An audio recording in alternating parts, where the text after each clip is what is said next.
வணக்கம்.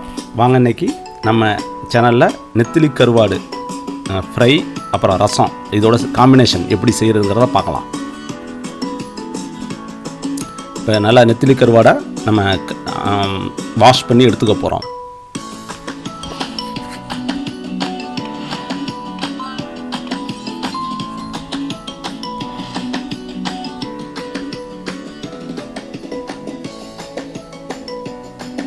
இப்போ இதோட மசாலாவுக்காக ஜீரகம், தேங்காய், பூண்டு, பெருஞ்சீரகம் இது எல்லாத்தையும் ஒன்றா சேர்த்து இதோட மஞ்சத்தூள், மிளகாத்தூள், மல்லித்தூள் தேவையான அளவு, மிளகாத்தூள் உங்களுக்கு தேவையான அளவு, காரம் அதிகம் வேணுமா இதை வந்து ஃப்ரை அரைச்சி எடுத்துக்குங்க.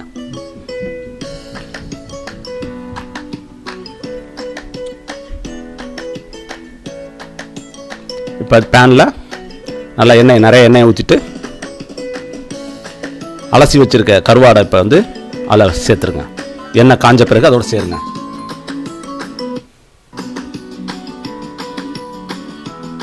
அதோட மசாலாவையும் இப்போ அரைச்சி வச்சுருக்க மசாலாவையும் சேர்த்துருங்க.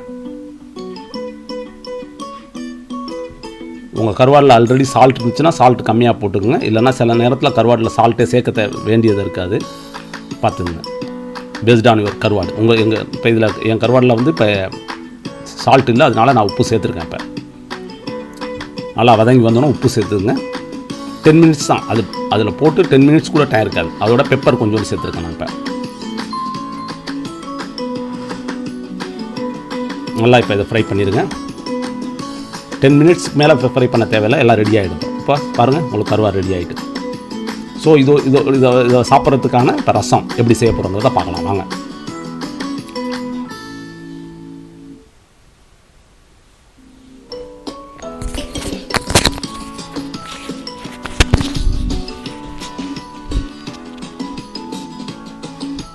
இது வந்து மிளகு ரசம், அதாவது மிளகு பூண்டு இதுதான் மெயின்.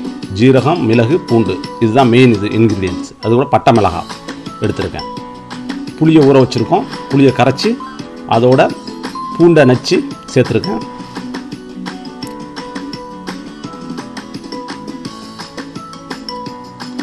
ஜீரகத்தையும் நச்சு வச்சுருக்கேன், அதையும் அதோட சேர்த்துக்கிறேன். இப்போ வெரி சிம்பிள் ரசங்க. இது ரொம்ப ஸ்ட்ரெயின் பண்ண தேவையில்லை, வெரி சிம்பிள். இது வந்து இப்போ இதோட இப்போ மஞ்சத்தூள், மிளகுத்தூள், மிளகு நச்சு போட்டுங்க. இல்லை மிளகுத்தூள் இருந்தால் தூள் சேர்த்துங்க. அவ்வளோதான், உங்களுக்கு ரசம் இதோட ரெடி ஆகிடும். ஆல்மோஸ்ட் உங்களுக்கு 80% ரசம் ரெடி ஆகிடுச்சு. இப்போ ஒரு பெரிய பேனில் எண்ணெயை ஊற்றி மிளகாய், கடுகு பொரிச்சுக்கிறோம்.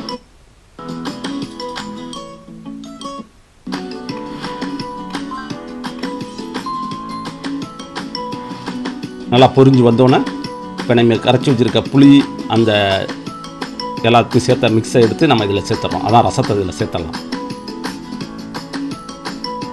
இப்போ வாசம் இப்போயே உங்களுக்கு சூப்பராக வந்துடும். ரொம்ப ரசத்துக்கு ஸ்பெஷலே வந்து ரொம்ப கொதிக்க விடும், ஒரு கொதி தான் விடணும். ஸோ அந்த ஒரு கொதி வர்றதுக்குள்ளே இப்போ அதோட சால்ட் சேர்க்க போகிறோம்.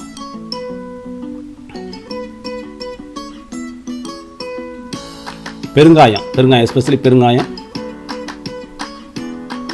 தக்காளி கிடையாது, வெங்காயம் கிடையாது, எதுவுமே நம்ம சேர்க்கல. ஒன்லி புளி, பூண்டு, பெப்பர் இதுதான். இப்போ நம்ம உப்பும் கருவேப்பிலையும் இப்போ ஃபைனலாக சேர்த்து இறக்கிற வேண்டியதான்.